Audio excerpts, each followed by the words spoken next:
유대인들은요, 지구의 0.2%밖에 안 돼, 인구가. 미국에 한 800만 명 산대, 유대인이요. 그 다음에 이스라엘에 한 650만 명, 700만 명. 그 외에도 뭐 여기저기 뭐 있는 유대인들 다 합쳐봐야 2천만이 채 안 된대요. 그런데도 미국 경제의 60%를 유대인이 쥐고 흔들어요. 그리고 미국 부자의 30%는 유대인이에요. 하버드 대학이 전교생이 18,000명이에요. 학부생. 대학원생은 더 많지만 학부생이 18,000명인데 그중에 6,000명이 유대인이에요. 6,000명이. 우리나라 몇 명인 줄 알아? 300명, 300명. 근데 그 중에서도 300명 중에 반 이상이 졸업을 못 한대요. 과정을 못 따라가갖고. 근데 걔네들은요, 이 하버드 대학의 법대 50%는 유대인이래요. 유대인. 그러니까 그냥 유대인들은 노벨상 179명이 탔는데 딱 경제학상, 물리학상, 화학상 이런 거예요. 우리는 그냥 딱 한 분 탔는데 그것도 평화상. 평화상. 얘네들은 다 머리로 타는 애들이에요. 머리로. 그럼 유대인이 똑똑해서 그렇게 하버드 미 8개 그 아이비리그 대학이라고 그러잖아요. 뭐 브라운 대학, 컬럼비아 대학, 하버드 대학, 뭐 예일 대학, 뭐 이런 대학, 요즘 뭐 MIT, 뭐 스탠포드 몇 개 또 해갖고 하지만은 그 미 8개 대학의 20%는 유대인이래요. 그러니까 똑똑한 애들은 다 유대인. 아, 그럼 걔네들이 IQ가 좋으냐? 걔네들은요, IQ가 평균 95밖에 안 돼요. 우리나라는 106인데. 그러니까 유대인이 전 세계에서 IQ로는 26위밖에 안 돼요. 근데 왜 얘네들이 이렇게 똑똑하고 공부를 잘할까? 이건 부모의 종교교육에 있는 거예요. 종교교육.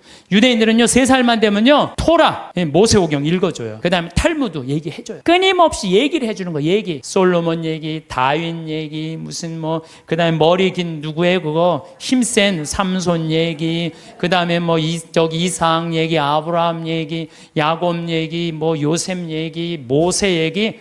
얘네들은 끊임없이 부모한테 얘기를 듣는 거예요. 얘기를.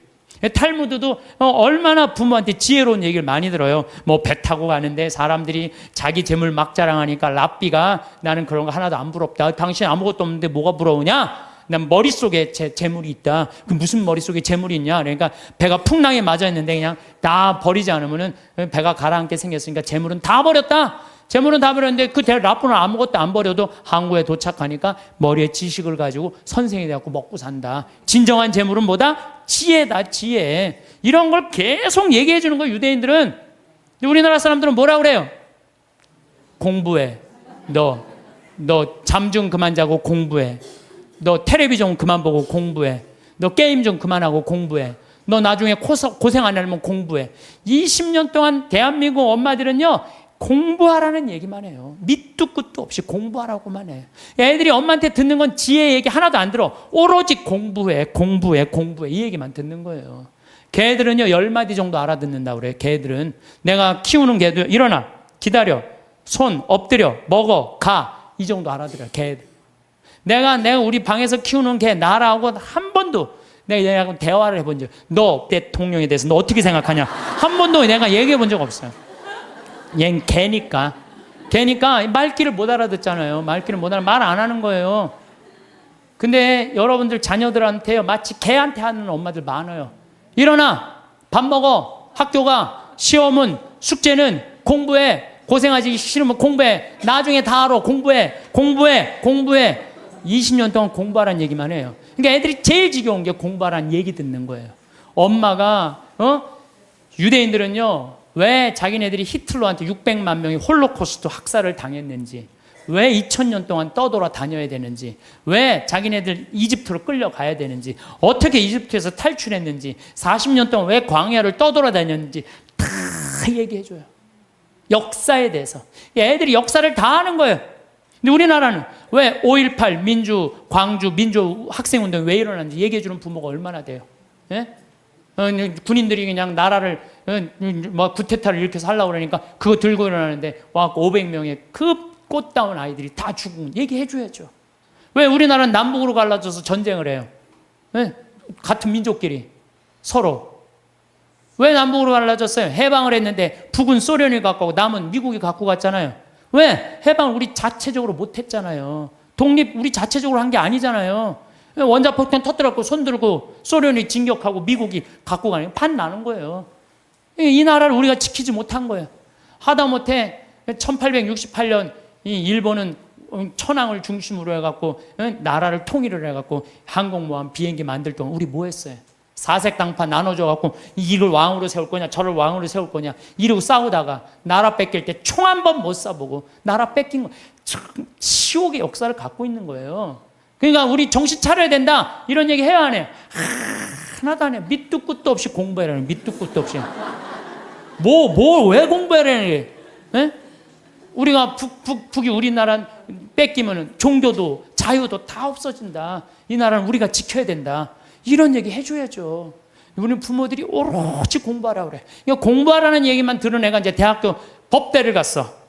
아빠, 나 공부해야 되는데 나 군대 가면 나 공부 못 하잖아. 아빠 지금 좋은 자리에 있으니까 나 군인 좀 빼줘. 그래? 너 공부해야 돼? 그럼 내 자리 빼줄게. 그래갖고 그냥 빼줬어. 자리 손 써갖고. 그래갖고 얘도 잘 나가고 근데 아버지가 너무 잘 나가. 그래갖고 너무 잘 나가고 어느 날 장관 청면에 딱 앉아 있었는데 국회의원이 당신 애들 왜 군대 안 갔냐 그러니까 왜 군대 안 갔지? 공부하냐고 내가 빼줬는데. 그래갖고 그냥 공부한다고 그냥 아버지 그냥 장관 자리에서 끌어낸 자식들이 얼마나 많아요.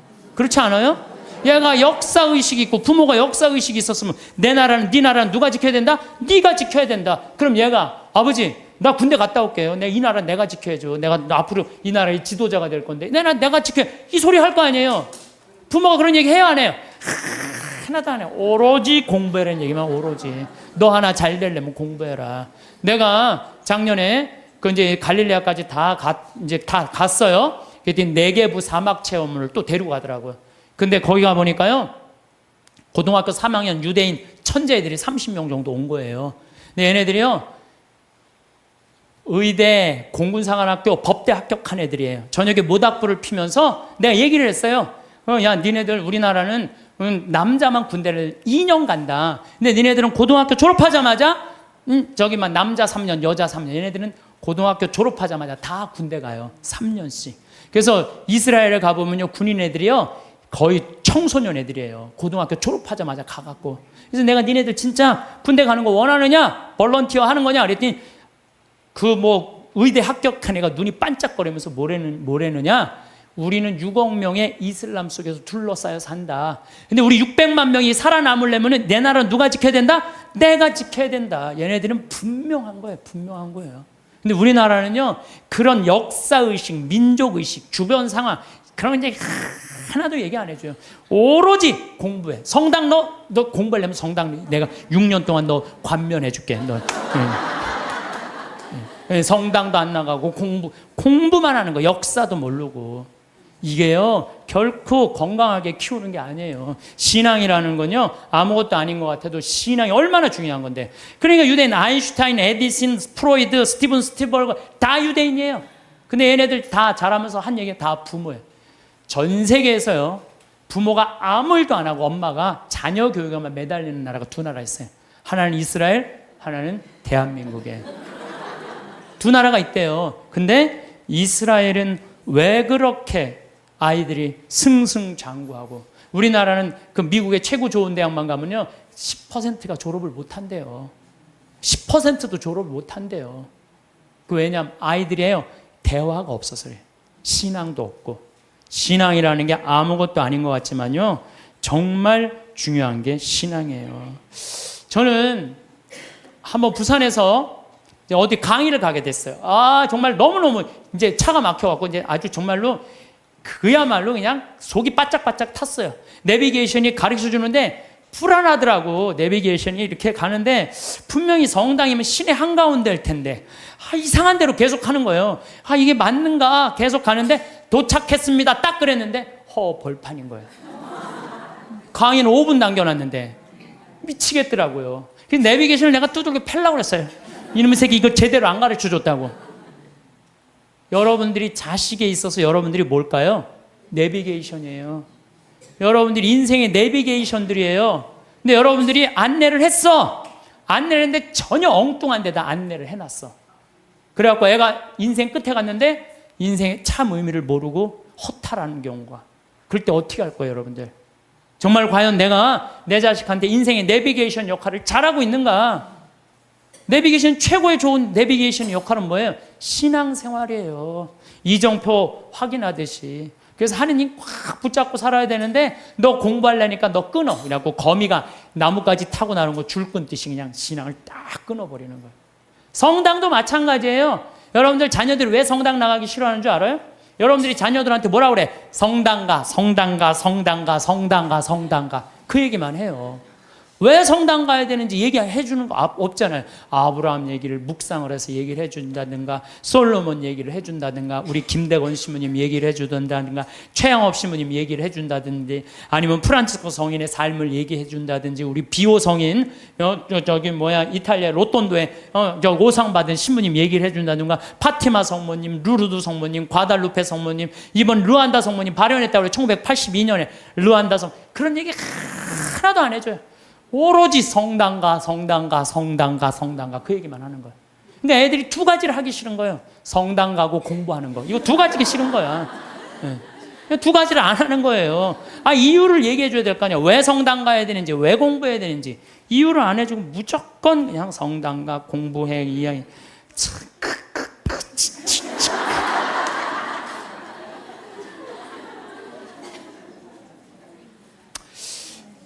우리나라 아이들은요, 공부만 이렇게 한 아이들 이렇게 보면요, 난 참 불쌍해. 우리나라 아이들 왜 불쌍하냐면요, 얘네들이요, 밤 11시 반에 학원에서 끝난대요.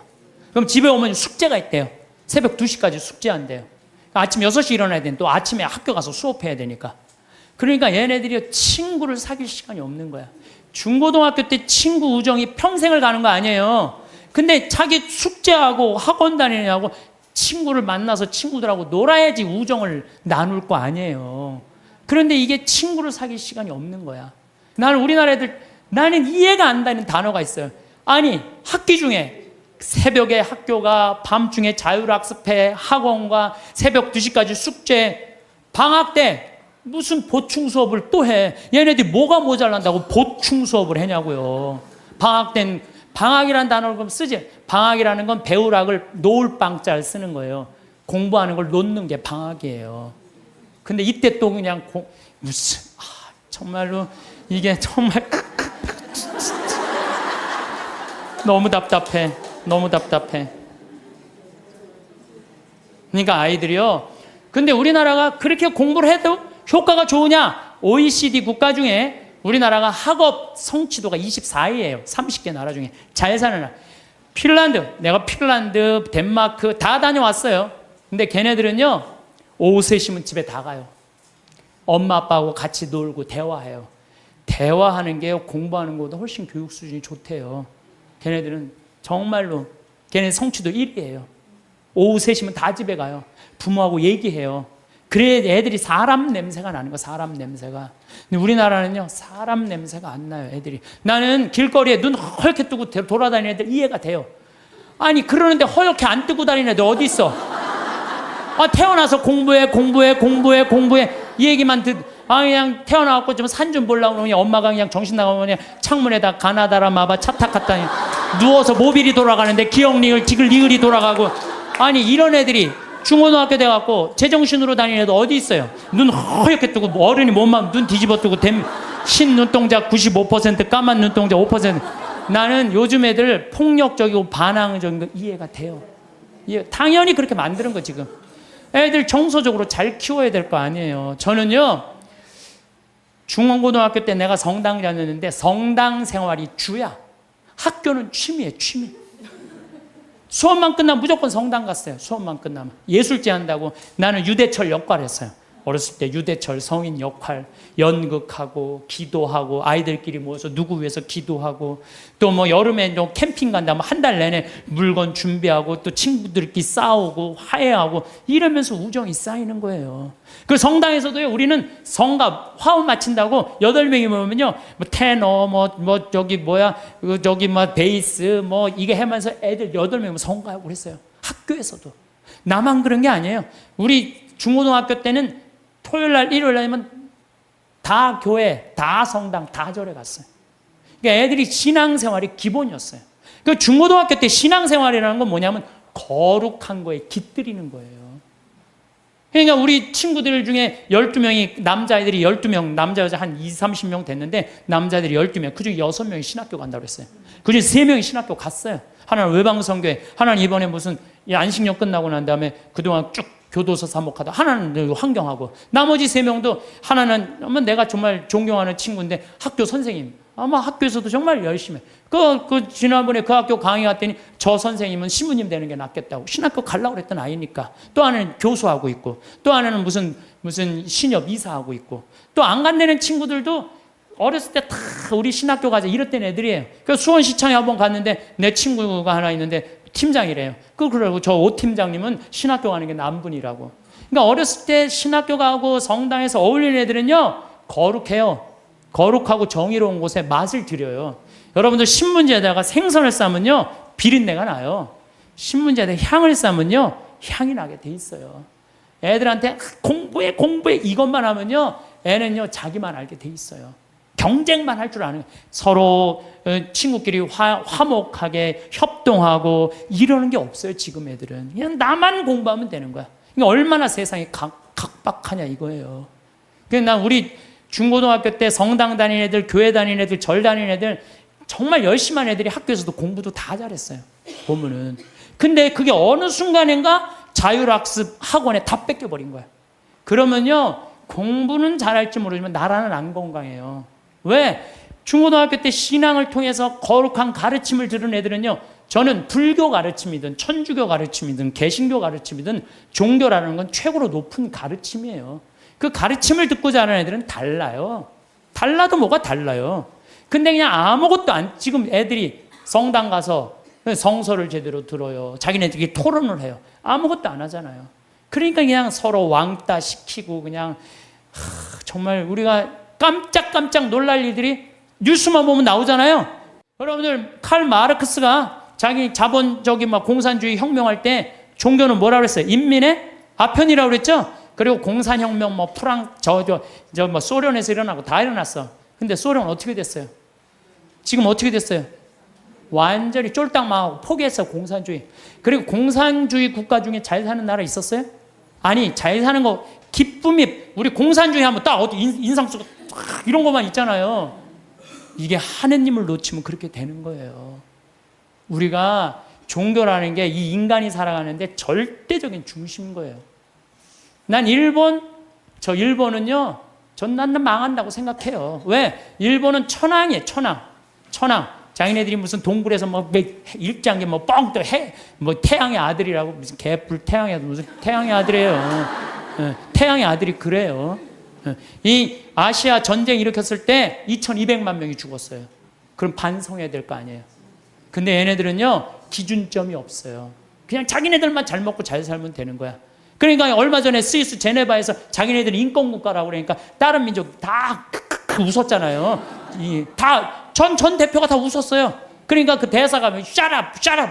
어디 그런 무식. 그러니까 나는 일본은요, 저건 언제든지 망한다고 분명히 난 믿어요. 예. 저 나라는요, 지금 이 지구 역사에서 다른 민족과 화해하지 못하잖아요. 그러면은요, 그 나라는 떨어지게 돼 있어요. 반드시.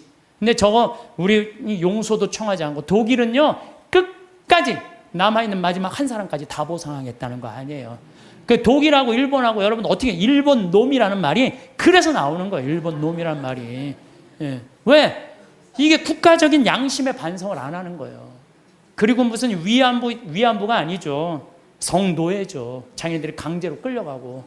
예. 그리고도 반성 안 하나. 정말로 창피한 나라예요. 저 나라. 근데 저 일본은요, 정말 지독해요.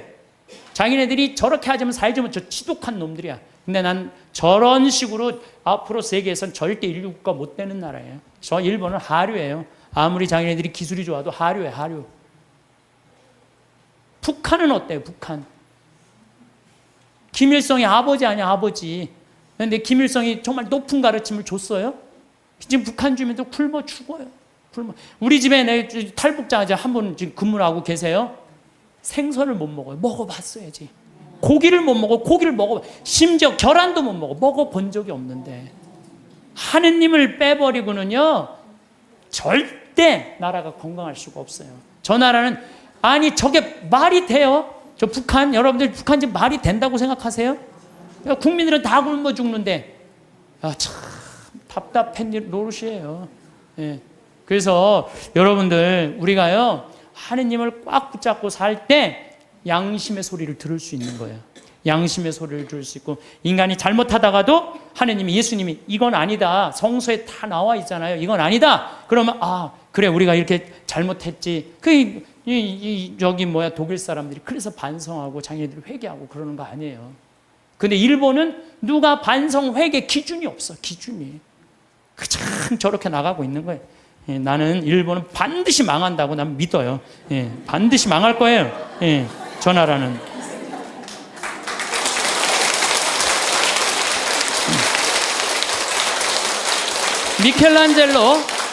미켈란젤로가 성베드로 성당 돔을 하고 시스티나 성당 천지 창조를 했어요.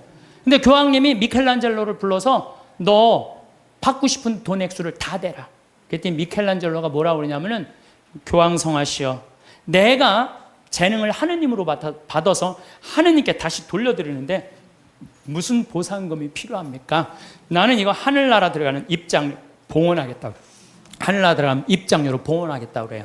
근데 여러분들, 베드로 성당 돔이 얼마나인 줄 알아요? 신라 호텔이 들어가요. 그 돔 이렇게 보면요. 내가 그래서 또 이번에 베드로 성당 가서 재봤어요. 신라 호텔이 진짜 들어가나? 근데 이 라인에 보니까요, 신라 호텔 들어가고 남을 정도로 크더라고요. 베드로 성당이 얼마나 크냐 하면은 잠실 운동장 2배만한 거예요. 크기가. 이 야구 때리면 140m 끝에 가잖아요. 베드로 성당 이 잎에서 저 끝이 178m예요. 베드로 성당 잠실. 그 어마어마한 걸 지면서 미켈란젤로는 한 푼도 안 받아요. 내가 하나님으로부터 받은 재능을 하나님께 돌려드리는데 무슨 내가 보상금을 받느냐고. 이거 하나님 꽉 붙잡고 3분. 그 다음에 스페인의 성가정 성당 가우디.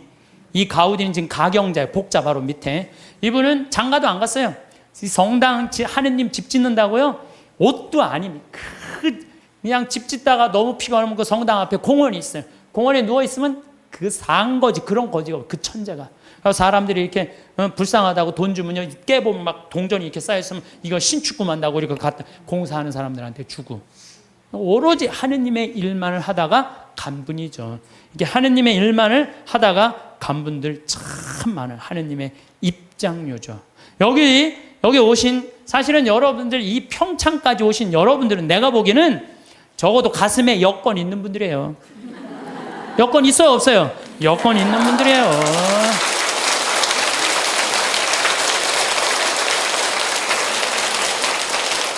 그래서 여러분들은 돌아가실 때 어떻게 돌아가실 수 있어? 이렇게 웃으면서 돌아가실 수 있어요. 제발. 아니, 이게 농담이 아니고 여러분들 이 생각, 나는 죽을 때 싹 웃으면서 죽을 거야. 마음속으로 생각하세요. 이 세상 원도 한도 없이 열심히 살고 하느님 뜻 따라 살다가 죽을 때 난 이제 무슨 비행기 타고 가는 거야? 여러분들 비행기 다 통과하고 비행기 딱 타면 기분 좋아요, 안 좋아요? 좋죠? 싹 웃을 수 있듯이 우리가 이 세상 열심히 살다가 마지막 날 돌아가실 때 가슴에 여권 있으면 웃으면서 돌아가실 수 있어요. 저는 이번 2013년 3월 마지막 주에 잠비아를 다녀왔어요. 잠비아 무프리나라는 지역을 갔다 왔어요.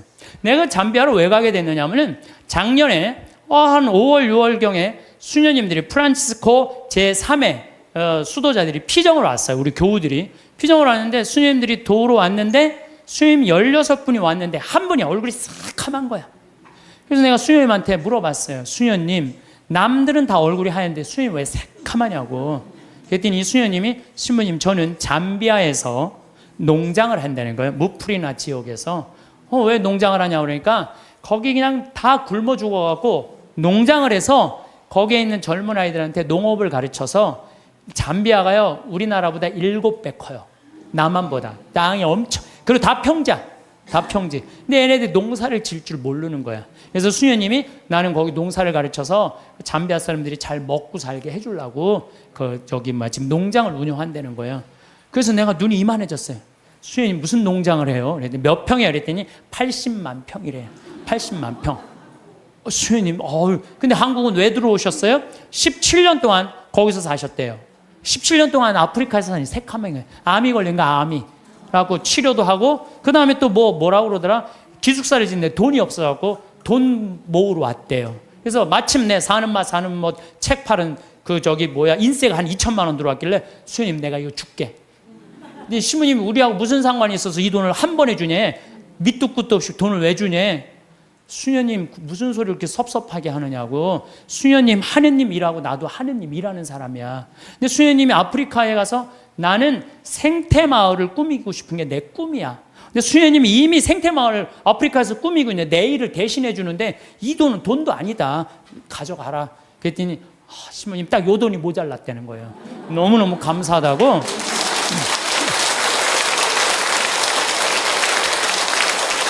그래서 내가 수녀님한테 이거는 세 발의 피다. 이건 시작이다. 수녀님 앞으로 필요한 거 다 얘기해라. 내가 다 도와주겠다.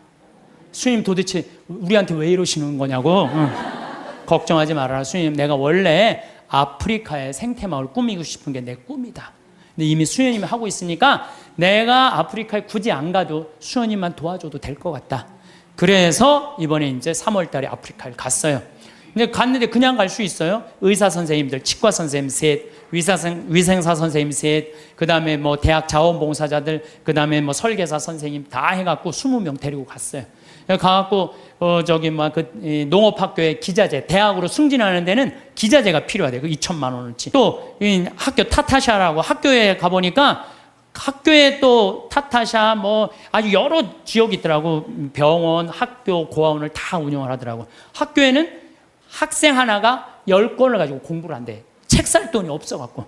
그래갖고 그 수녀님 내가 책 다 사줄게. 그래갖고 책 다 사주고 오고. 그 고아원에는 또 우유를 못 먹어갖고 말라리아가 걸려도 약을 못 맞는데요. 그 우유값 다 대주고 오고. 그래갖고 한 5천만 원치를 대주고 왔어요. 대주고 왔는데 가보니까 80만 평의 농사를 짓는 게 아니라 2만 평밖에 못 짓더라고 수녀님이. 그래서 수녀님 내가 돌아가갖고 2억을 드리면 포크레인 그 다음에 트랙터를 다 사갖고 오겠더라고요. 내가 가갖고 2억을 모아갖고 내년 7월에 내가 하겠다. 그랬더니 수녀님 눈이 이만해지는 거예요. 수녀님이 나한테 수녀님 도대체 우리한테 왜 이러느냐고. 나는 수녀님 나는 많은 수도자들을 봤지만 이렇게 아프리카에서 16년 동안 나오지도 않고 딱 가면 거기서 사는 거예요. 그냥 웬만하면 3년 있다 오잖아요. 그 수녀님이 7분이 사는데 7분 그대로 한 분 말라리아 돌아가신 분 빼고는 그대로 거기서 사는 거예요. 난 수녀님들이 이뻐도 너무 이쁘다. 정말 수녀님들이야말로 꽃이다. 꽃. 교회의 꽃이다. 내가 이 수녀님들을 안 도와주면 나중에 하느님 앞에 가서 나 혼난다. 근데 2억을 모아갖고 오겠다. 그래갖고 거기 병원에 있는 수녀님이 우리 간호사를 공부시키고 싶대. 보내라. 내가 해주겠다. 수녀님이 어떻게 해? 걱정하지 말아라. 우리 계획은 인간이 하지만 완성은 하느님이 해주신다. 나는 믿는다. 근데 여러분들 내가 깜짝 놀란 게요. 온 지 한 달 반인데 1억 3천을 모았어요. 1억 3천을. 내가 말도 많이 안 했어. 이렇게 강의 때 한 사람 앞에 1,000만 원만 20명만 모으면 된다. 한 사람 앞에 1,000만 원 20명 모으면 된다. 그때 지난번에 명동에 갔는데 2명이 2천만 원을 했더라고. 그래갖고 전화가 왔어. 신부님 명동 강의 끝나는데 신부님 바쁘신데 내가 1,000만 원을 기증하는데 시간 되시냐고. 나 시간 무지하게 많다. 나 시간 무지하게 많다. 그랬더니 그분이 수표를 1,000만 원을 딱 갖고 왔더라고요. 그래서 내가 통장에 지금 벌써 5천만 원을 받아두고 이제 7천만 원 약속을 했어요. 이제 연락하면 다 넣는다는 거예요. 그래서 내가 우리 형한테도 형 아프리카 돈 번 거 뭐 할 거야? 1,000만 원 기증해 그랬더니 우리 또 형은 또 천사예요. 내가 돈 내려면 다 내요. 1초도 주저하지 않고 시부님 제가 봉헌하겠습니다. 그래서 우리 어머니도 이번 7월 달에 개를 탄대요. 어머니 1,000만 원 하라고. 죽기 전에 뭐 아프리카에 우물 파주는 게 소원이라며 내놔 1,000만 원. 그래서 어머니 7월 달에 개 타면 통장에 넣어주기로 했어요. 그렇게 1억 3천을 모았어요. 여기 계신 여러분들도 동참하고 싶은 분들은 나한테 연락하세요. 여러분들 그러면은요 내가 20명의 주주를 모으는데 그거는 주식을 받을 수는 없어요. 그렇지만 그건 하늘나라 가는 여권에 도장 하나 비자 하나 찍어 놓는 거예요. 그러니까 나는 영국이 그동안 몇백 년 동안 뺏어갔어요. 뺏어만 가고 교육 하나 안 시킨 거예요. 나는 영국 사람들 해가 지지 않는 나라라고 하는데 난 절대 그렇게 표현하면 안 돼요. 전 세계 다니면서 도둑질 하느냐고 해가 질 수가 없는 나라예요. 해 질 시간이 없는 나라지. 해가 짓는 나라. 중국은 지금 굴이 다 뺏어가요. 근데 저는 어떤 생각을 갖고 있느냐 하면은 우리나라는 그러면 안 돼요. 우리나라는 이제까지 다른 나라 침략한 적 한 번도 없어요. 우리끼리 여기까지 올라온 거예요. 그럼 우리나라가 세계 제1의 인류 국가가 되려면 어떻게 해? 이제는 우리가 원조 받는 나라에서 원조 해주는 나라가 됐잖아요. 원조를 해줘도 멋있게 해주자는 거예요. 그래서 내가 그 80만 평에 그림까지 그 지역 주민들 큰 산 집까지 그림을 다 그려놨어요. 그래갖고 와서 거긴 또 아프리카인데도요 1300mm가 빈님이 오세요. 잠비아는. 그래갖고 물도 많아요. 자본이 없는 거지. 개발만 하면요 우리가 아프리카 가난하고 굶주리는 나라라고 생각하잖아요. 그렇지 않아요. 아프리카는요 정말 잘만 꾸며놓으면요 정말 살기 좋은 나라예요. 원시지구 그대로 보존된 참 좋은 지역에. 그리고 내가 이번에 그 의사 선생님들 모시고 왔는데 의사 선생님들이 그러는 거예요. 자기는 이렇게 의술을 배워도 보람을 못 느꼈대요. 왜냐하면 의사 선생님들이 스트레스 무지하게 받거든요. 뭐 치과 돈 많이 버느라 스트레스 굉장히 많이 받아요. 근데 자기네들이 여기 와서 의술을 하니까 자기들이 이렇게 힘든 공부에 대한 보람을 느낀다는 거예요. 너무 좋다는 거예요. 또 호주에서 이광현이라는 선생님이 왔는데 키가 1m 한 78 정도, 얼굴도 잘생기고 키도 크고. 근데 작년에 내가 멜버른에 강의를 갔는데 난 이런 꿈이 있다. 근데 한 젊은이가 와서 신부님 동참하겠습니다. 그걸 명함을 줬어요. 난 그거 잊어먹었죠. 근데 이 친구가요 계속 우리 인터넷에서 검색을 한 거야. 그리고 내가 그걸 딱 보고 멜버른에서 한국으로 날라온 거야. 같이 갔어요. 근데 이 아프리카 사람들은 이 이가요 뿌리가 우리는 얕은 얘네들 굉장히 깊어요. 이가 이만해. 진짜 거짓말 조금 못해서 이만해. 그러니까 이걸 빼려니까 여선생님들은 그걸 못 빼는 거야. 근데 얘는 그냥 힘이 좋으니까 그걸 다 빼는 거야. 썩은 거를. 이야. 근데 이 친구가 그러는 거예요. 자기가 후배 의사 선생들한테 자기가 너무 행복했다고 그 한 10일 동안 자기는 정말로 공부한 보람을 느낀다고. 그랬더니 3명이 또 지원을 했대. 또 수원에 이제 남자 의사 선생님 또 지원을 했어. 그래서 내가 의사 선생님들 지금 뽑는 게 의사 선생님들, 트랙터 기사, 포크레인 기사, 그 다음에 태양광, 전기 기술자 다 뽑아요. 다 뽑아갖고 내년 7월 달에 싹 모시고 가갖고 싹 해주고 오는 거야. 그래서 싹 꾸며놓으면은 아프리카는요 7월, 8월 달이 제일 좋아요. 7월, 8월이 아주 시원해요. 시원한 게 어느 정도로 시원하냐면은 이런 옷 입고 가면 얼어 죽어요. 진짜로. 우리가 몰라. 그러니까 다녀요, 제발. 여기서 와 하고 깜짝깜짝 놀라지 말고 제발. 그 아프리카 내년에 여기서 가실 분들 자원하세요. 내년에 한 달 갈 거든. 7월 15일부터 8월 15일. 그러면은요 돈도 많이 안 들어. 230만 원이면 돼. 비행기 뭐 3번 다 갈아타고 가면 돼요. 26시간 걸려서 가는 거예요. 비행기 타고. 괜찮아요. 저는 작년에 하느님한테 정말 감사드리는 거는 수술하고 난 다음에 비행기 타면 암 환자들은 안 돼요. 암 환자들은 비행기 타면 뭐가 있어갖고 안 좋대요.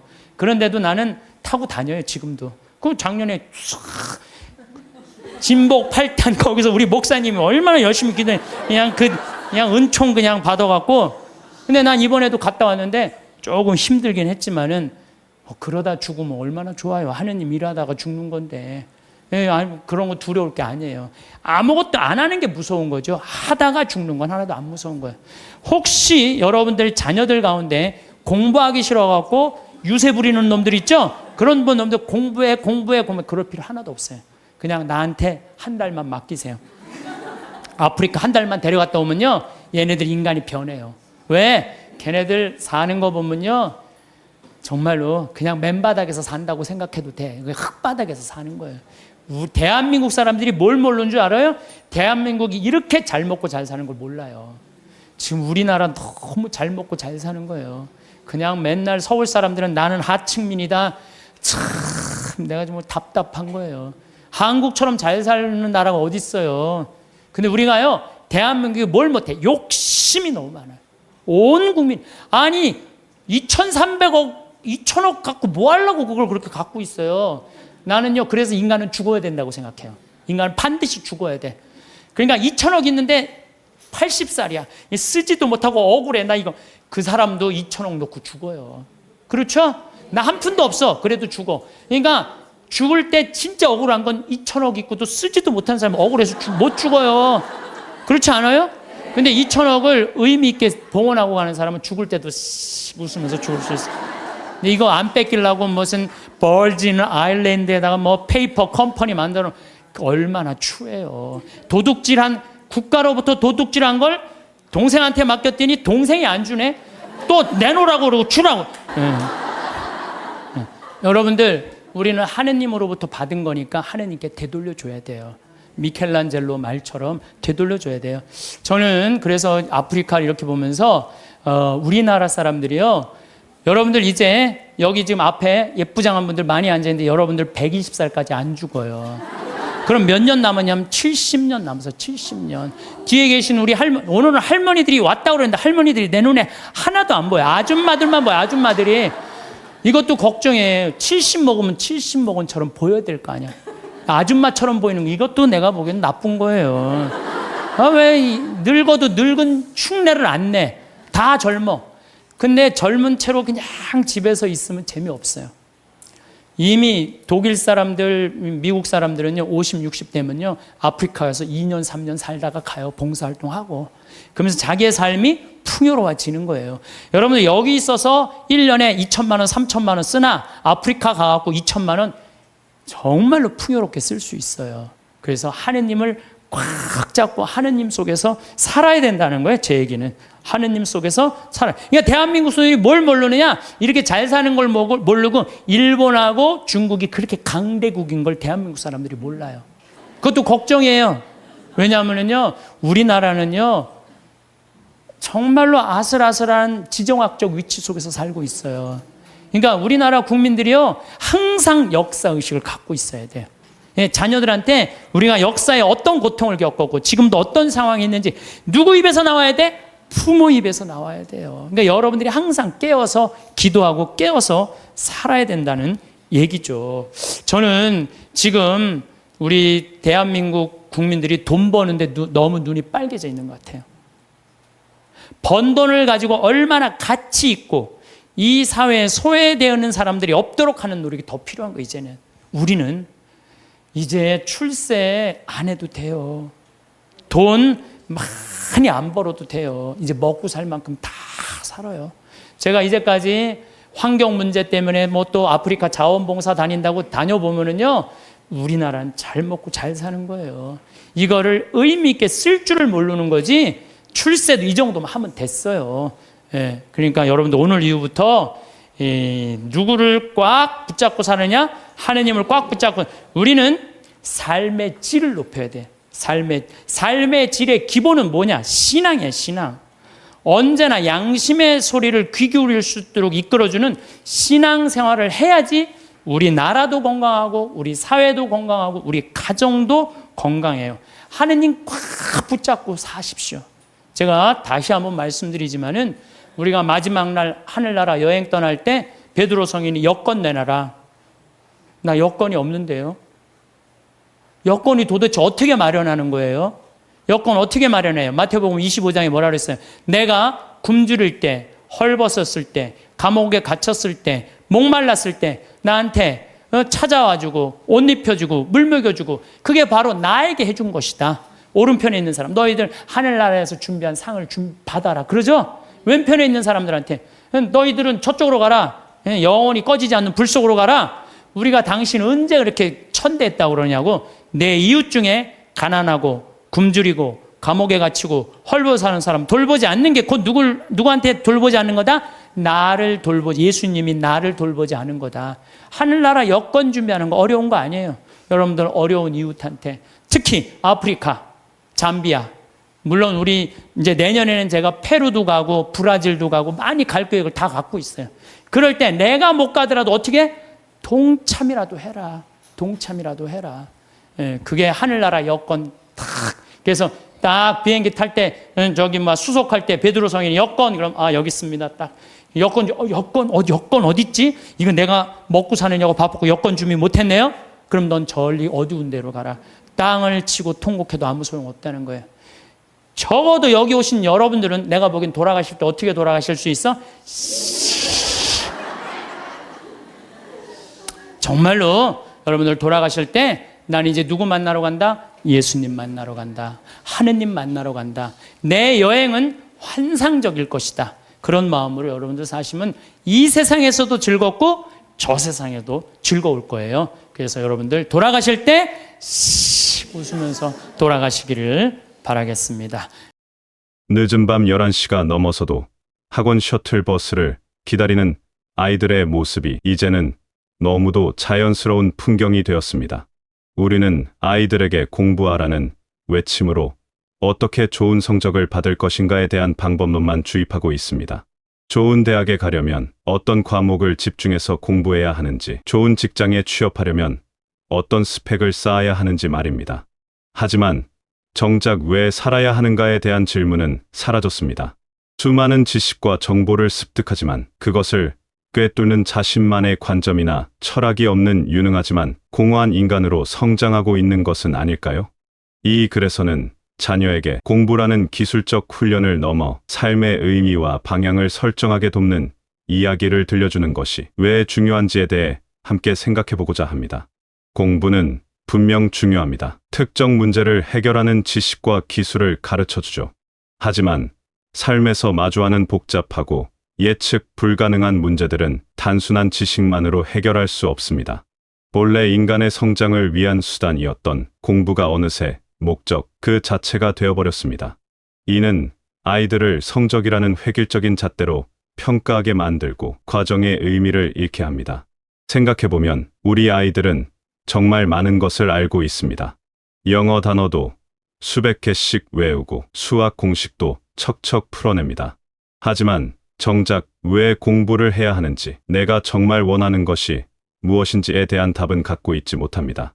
그 결과 아이는 스스로 사유하는 능력을 잃고 실패를 두려워하며 내면의 목소리보다 외부의 평가에 의존하는 삶을 살게 됩니다.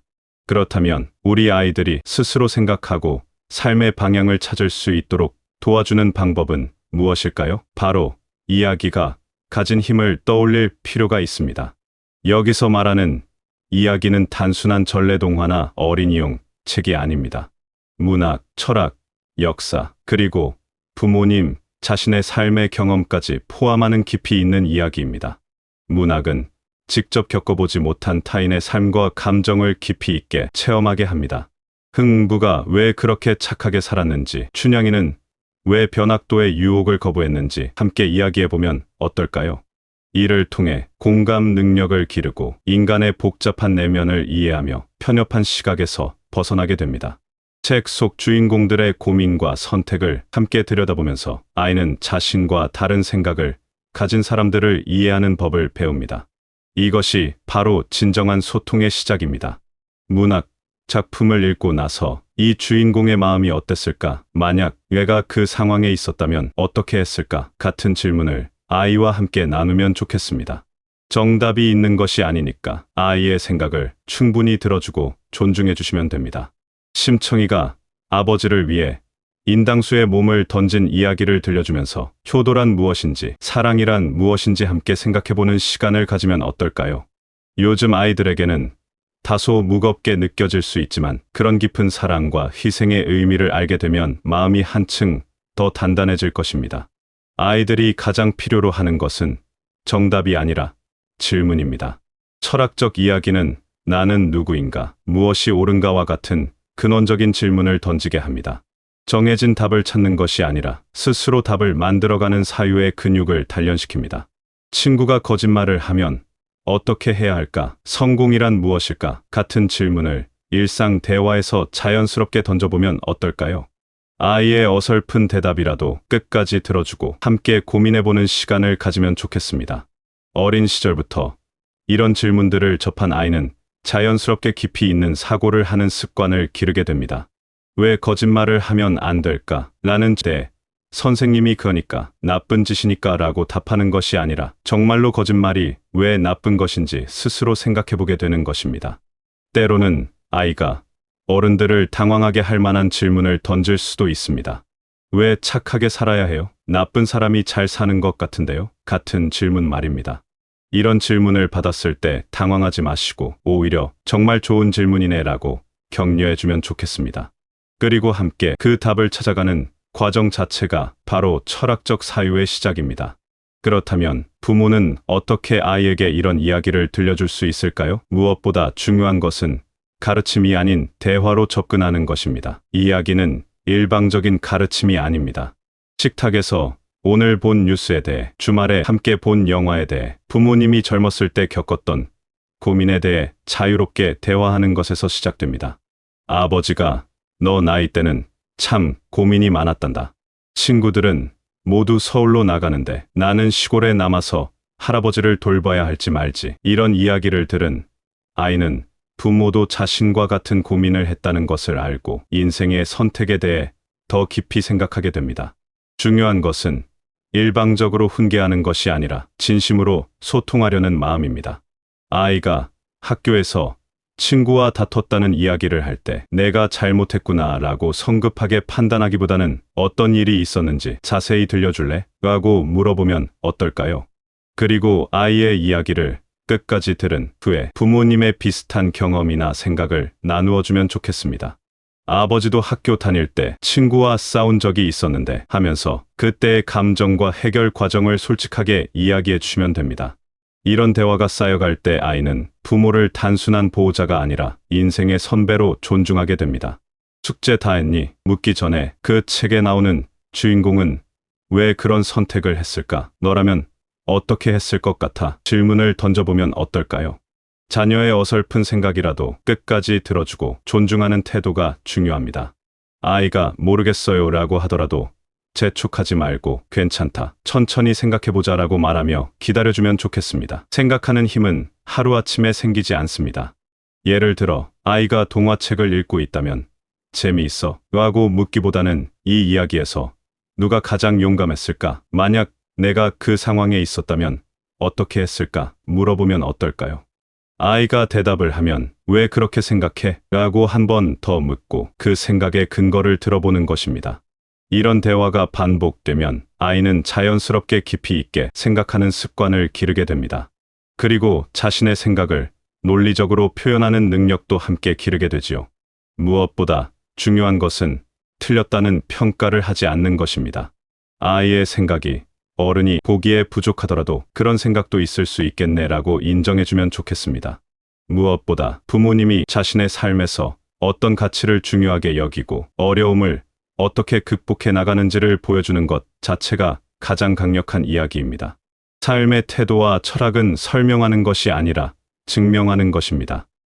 어려울 때 도움을 주는 모습, 실패했을 때 다시 일어나는 모습, 화가 나도 참을성을 가지고 대화하려는 모습을 보여주면 좋겠습니다. 아이는 그 모든 것을 지켜보고 있습니다. 예를 들어 부모님이 직장에서 어려운 일을 겪고 있을 때 그 힘든 상황을 어떻게 극복하려고 노력하는지 아이에게 보여주는 것입니다. 요즘 아버지가 회사 일이 좀 힘들다. 하지만 포기하지 않고 최선을 다해볼 거야 라고 말하며 실제로 끝까지 노력하는 모습을 보여주면 아이는 어려움을 어떻게 대처해야 하는지 자연스럽게 배우게 됩니다. 또한 부모님이 실수를 했을 때도 솔직하게 인정하고 사과하는 모습을 보여주면 좋겠습니다. 아버지가 어제 너에게 화를 낸 것은 잘못이었다. 미안하다라고 말하는 부모의 모습에서 아이는 진정한 용기와 겸손함을 배우게 됩니다. 완벽한 부모가 되려고 노력하는 것보다 실수를 인정하고 성장하려는 부모의 모습이 아이에게는 더 큰 감동을 줍니다. 채우는 교육에서 불을 지피는 교육으로 자녀의 머리를 지식으로 가득 채우는 부모가 아니라 가슴에 질문의 불씨를 지피는 부모가 되어야 합니다. 이야기를 통해 성장한 아이는 세상의 지식을 지혜롭게 사용할 줄 알며 타인과 깊이 있게 연결되고 흔들리는 세상 속에서도 자신만의 중심을 잡고 살아가는 단단한 개인으로 성장할 것입니다. 우리가 아이들에게 물려줄 수 있는 가장 소중한 유산은 돈이나 지위가 아닙니다. 어떤 상황에서도 스스로 생각하고 판단할 수 있는 능력, 타인을 이해하고 공감할 수 있는 마음, 그리고 무엇보다 삶의 의미를 찾아가는 지혜입니다. 물론 이런 교육은 당장 눈에 보이는 성과를 내지 못할 수도 있습니다. 옆집 아이가 영어 학원을 다녀서 나를 잘하는 것을 보면 우리 아이와 이야기만 나누고 있는 것이 답답할 수도 있습니다. 하지만 생각해보면 어떨까요? 진짜 중요한 것은 10년, 20년 후 우리 아이가 어떤 사람이 되느냐가 아닐까요? 이야기를 통해 자란 아이는 성인이 되어서도 계속 배우고 성장하는 사람이 됩니다. 새로운 상황에 유연하게 적응하고 어려움이 와도 포기하지 않고 해결책을 찾으며 다른 사람들과 진정한 관계를 맺을 수 있는 사람이 되는 것입니다. 그리고 무엇보다 이 이야기를 나누는 과정에서 부모와 자녀 사이에는 특별한 유대감이 형성됩니다. 아이가 커서 사춘기가 되고 어른이 되어도 어려울 때 부모님께 마음을 털어놓을 수 있는 관계가 만들어지는 것입니다. 이것이야말로 우리가 바라는 진정한 교육의 결과가 아닐까요? 오늘 저녁 식탁에서 아이와 함께 이야기를 나누어 보면 어떨까요? 숙제와 성적 이야기 말고 진짜 삶의 이야기를 말입니다. 오늘 학교에서 뭐 배웠니? 대신 오늘 하루 중에서 가장 기억에 남는 일이 뭐야? 라고 물어보면 어떨까요? 작은 변화부터 시작해보면 좋겠습니다. 아이와 함께하는 이야기의 시간이 우리 아이들에게 줄 수 있는 가장 소중한 선물이 될 것입니다.